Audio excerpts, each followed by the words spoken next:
আপনাদের মাঝে অনেকে আছেন রোগা পাতলা চিকন শুকনা। আপনারা অনেকে স্বাস্থ্যবান হতে চান, কিন্তু স্বাস্থ্য এবং দেওয়ানার মালিক আল্লাহর হাতে।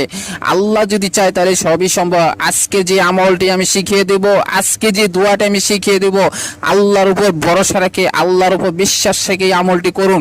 ইনশাআল্লাহ তাআলা আল্লাহর রহমতে আপনি আপনার স্বাস্থ্য পরিবর্তন দেখতে পারবেন। তার সাথে সাথে আপনার যে খাবারের রুচির একটা বৃদ্ধি পাবে ইনশাআল্লাহ তাআলা।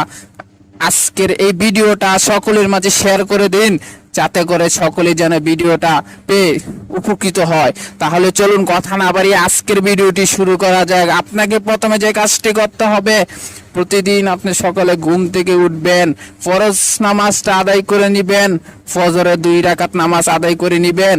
নেওয়ার পর আপনাকে যে কাজটি করতে হবে, সূরা ইখলাস বিসমিল্লাহ পরে 3 বার পাঠ করে নিবেন।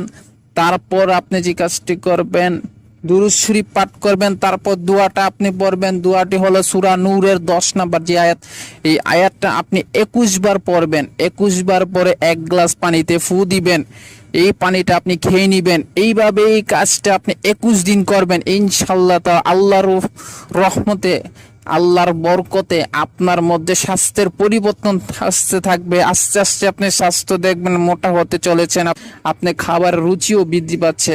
ভিডিওটা সকলের মাঝে শেয়ার করে দিবেন। আর হ্যাঁ, যারা এই আবু সাইম এই চ্যানেলটি এখনো সাবস্ক্রাইব করেননি, সাবস্ক্রাইব করে দিবেন, যাতে করে এই সমস্ত ভিডিওগুলি সবার প্রথম আগে আপনার কাছে চলে আসে।